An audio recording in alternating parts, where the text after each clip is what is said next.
সেদিন স্ক্রোল করতে করতে হঠাৎ একটা মিম চোখে পড়লো। গরম পড়ে গেছে আর এখন শুধুই সজনে ডাঁটার দিন। আচ্ছা, তোমাদের সজনে ডাঁটা খেতে এত অসুবিধে কেন? আমার বাড়িতে বেশ খাওয়া হয়। হ্যাঁ, তোমরা যদি না খাও আমাকে দিয়ে দিতে পারো।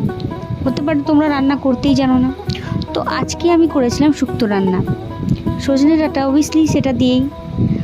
রান্নাটা বরাবরই আমার মায়ের থেকে শেখা, তবে এদিক ওদিক থেকে বিভিন্ন টিপস নিয়ে আমি নিজের মতো করার চেষ্টা করি।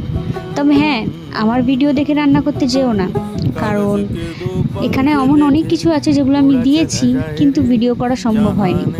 এক হাতে মোবাইল নিয়ে রান্না করা হয় নাকি, খেতেও তো হবে আমাকেই। তাই যাই হোক, যেভাবে করেছি আপাতত করার চেষ্টা করলাম, সুন্দরভাবে পুরোটা দেখানোর চেষ্টা করলাম। তবে যেগুলো বাদ হয়েছে সেগুলো চাইলে আমি বলে দিতে পারি। শেষে একটা ভাজা মশলা কিন্তু ইউজ করেছি, 5 ফোড়ন আর রাঁধুনিকে শুকনো খোলায় নেড়ে গুঁড়ো করে দিয়ে দিয়েছি। তাতেই আমার মনে হয় শুক্তোটা বেশ সুন্দর হয়। তো শুক্তো খেতে তোমাদের কার কার ভালো লাগে কমেন্টে জানিও। আমি যতটা পারলাম দেখানোর চেষ্টা করলাম। আজ পর্যন্ত এইটুকুই, আবারও দেখাবে এরকম ছোটো ছোটো ব্লগে। Thank you so much.